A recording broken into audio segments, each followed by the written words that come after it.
Hey guys, it's Drea. I have empties today, so I usually let my empties get out of control to the point where I have a ton. I've decided to start doing them monthly no matter how many I have. So these are February's empties. There's actually quite a bit here though, even that being said. So let's jump into it. I actually always put all the categories down in the description bar in case there's something you don't care about and you can just skip around. I'm going to start with hair care. I have three things. I have the Batiste Dry Shampoo, and this is in the scent Lotus. I didn't like this. I don't love Batiste unless it's a rose gold. It just doesn't work as well. Now I did see somebody say somewhere that they weren't shaking it up properly enough before they used it, and that's why it came out clear instead of white. I'm gonna start doing that because I notice a lot of the time it doesn't work very well for me because it's coming out clear, and I'm like, why is that? So maybe I'm not shaking it enough. That could be true. But anyway, I don't love this scent. I haven't found a Batiste scent I love except for the rose gold one. So, but I'll still continue to use it because it's the best out of the affordable ones that there are out there. I used to like the Dove one, but that stopped working for me.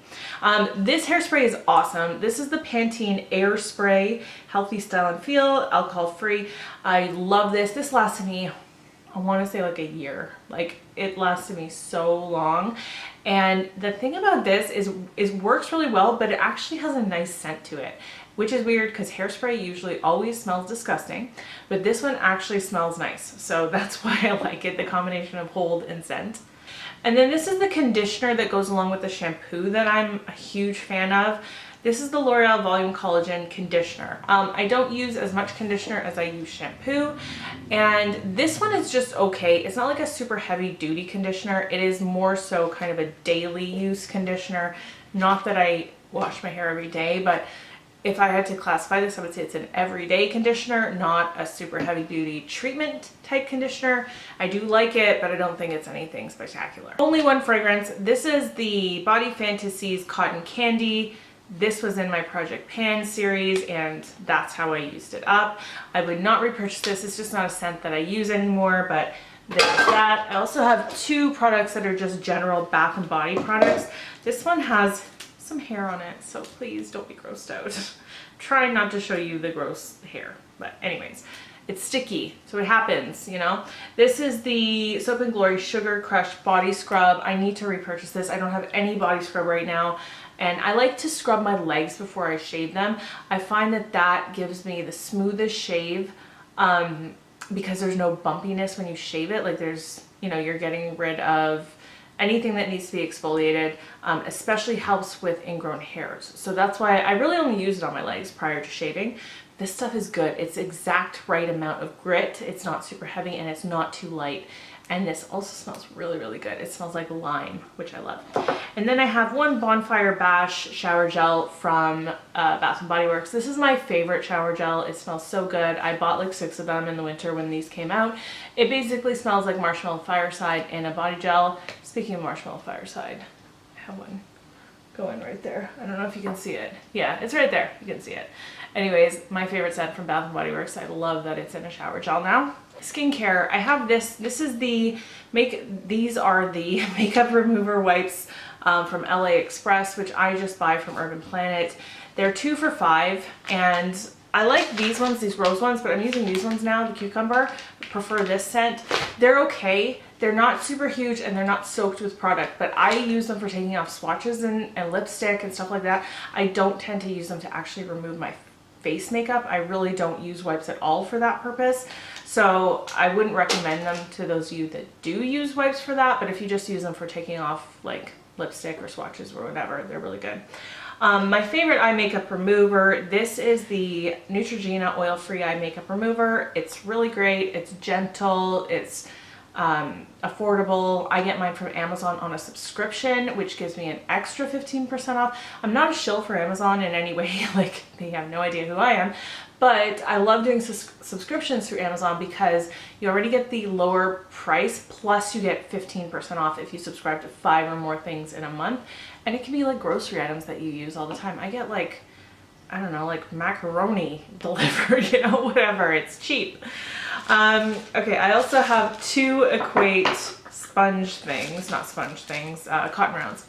These are the regular cotton rounds and these are the organic cotton rounds.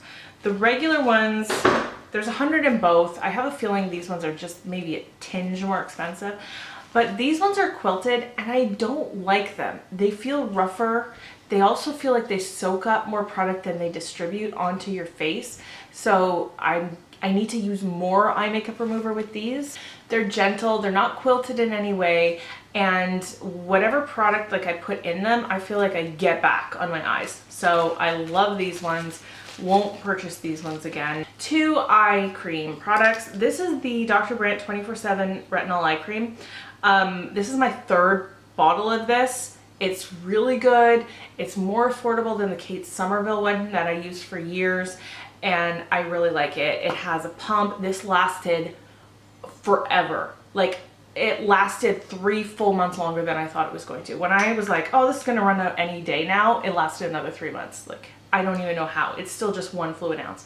But it might be because you're using a pump instead of squeezing it out yourself, so you're getting the exact right amount for both eyes in 1 pump. That could be the reason. Anyways, it's really good. Before I get into this, I'm just gonna say, I've noticed over the years using retinol products under my eyes that if I use them every night, I start getting like bumps or irritation. I noticed that again last week because I am using another retinol one now. It's the First Aid Beauty one. But I'm not going to use it every night anymore. I think I narrowed down that's what the problem is. Whenever I get bumps or irritation under my eyes, it's because I'm using too much retinol. So it's great. I notice a difference with lines under my eyes when I use this and when I don't. But I'm going to start using it like 3 to 4 times a week instead of 7. And then those other nights I'll use a hydrating eye cream. Speaking of, this is the Bioderma Sensi Bio Eye. Super affordable. Very, very hydrating. I like to use this definitely in the mornings. I never use a retinol in the morning. I only ever use a hydrating eye cream in the morning. This one and the one, not the Ordinary, but they're like higher end brand. Whatever, I've talked about it before. My favorites, but this one's really, really good and very affordable. You can always get coupons for Bioderma as well, so there's that. And last skincare product, this is from Gin Amber Beauty. This is the 20% vitamin C booster. I got this in PR. I used it up in a project. I like the product. It's a good vitamin C product. Vitamin C works well with my face, my skin. I'm not sensitive to it at all, so I like having it in my regimen. But this dispenser is terrible. It sprays out it sprays out the product way too hard. It's like this intense stream and it just bounces back off my hand because I spray it into my hand. It just bounces back and it's too much.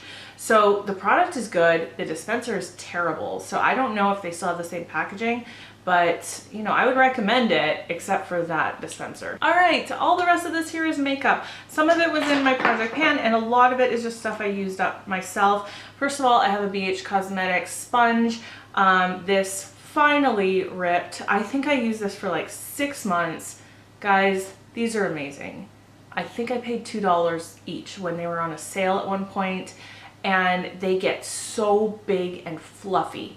They're fluffy, they feel so nicely spongy, they have this beautiful bounce to them. They soak up a lot of water, but you can wring it out and they still remain really, really big. The only thing is this doesn't fit into this part of my eye, so I use another one for under my eyes, something that's a little bit pointed, more so than this. But this is great for foundation all over the face. Love these. I'm not going to cut it open because in the rip I can see that it's fine.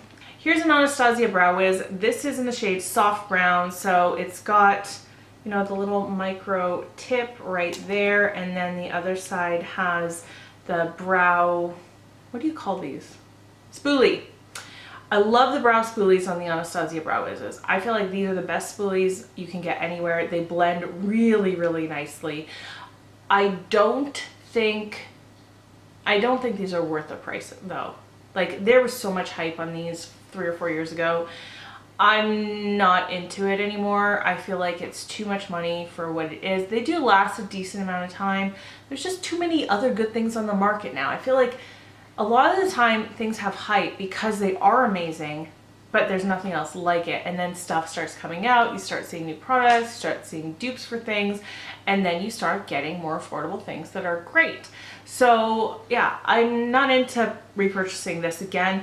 I do have my Dip Brow pomade, and I don't really think that I've ever found a pomade quite like the Anastasia one, but it's also very affordable. It's like 23 bucks and it lasts me 8 months to a year. So, you know, that's totally fine. That's, by the way, what I'm using today. Great, good, no longer needed in my life. All right, I also have an Anastasia Clear Brow Gel. This was just a deluxe sample size.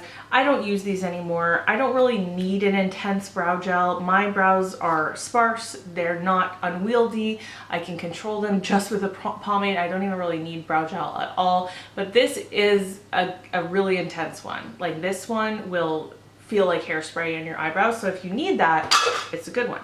I have 3 liquid eyeliners here. All right, 2 brush tip and 1. Well, I guess this is still a brush tip, but it's not a pen style. This is the NYX Matte Liquid Liner. This is my favorite of this style, where it's like a pot and then the little brush comes out and you use it. Now, there's still lots of product in here. You can see it's very, very intensely black.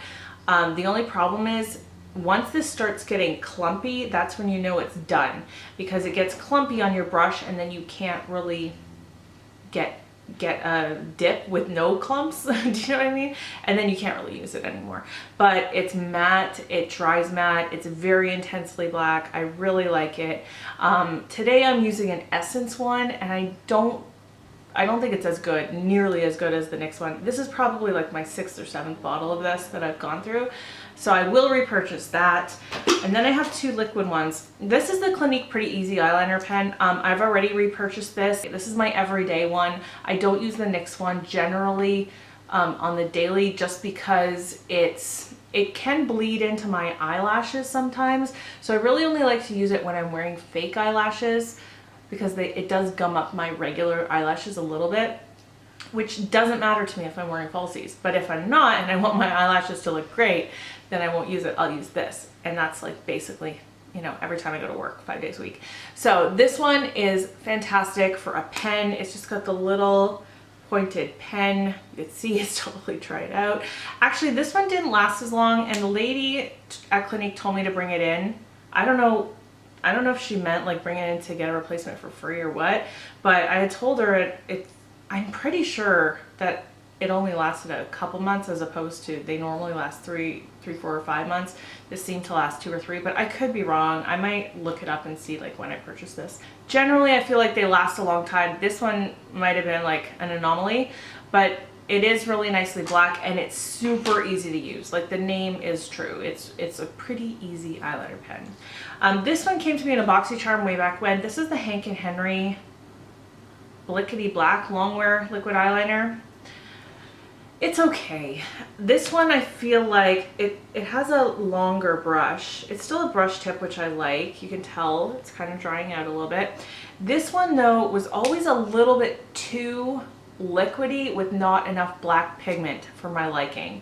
So it went on like very liquidy, but it was streaky, and I didn't get that really intense blackness that I want for my eyeliner.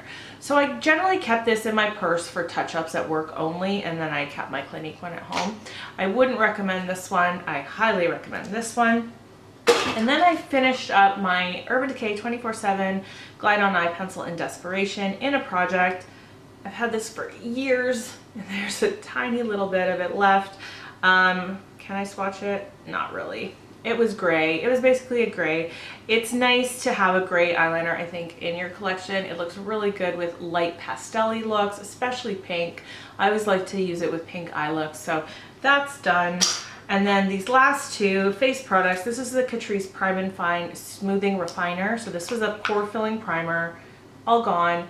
Didn't like this for oily skin. It might be good on dry skin, but for my oily skin, not the biggest fan of it. I don't think that it filled in my pores nearly as well as like my NARS pore filling one or Benefit Professional. Like, those 2 I feel like are the best for actually filling in pores.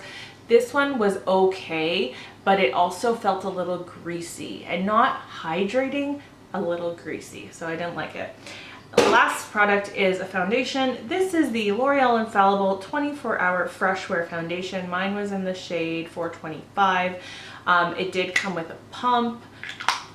I liked this, but I didn't love it. It was a really good workhorse foundation, meaning that you can use it, you won't have any problems, but it didn't sing to me. It didn't sing to my soul and my heart like some foundations do. It's also full coverage, but to the point where your own skin doesn't come through. You have to add back dimension with makeup. I really like foundations that are more medium coverage, that are skin-like, where you can actually see that I have pretty skin underneath, and they're more for just evening out skin tone.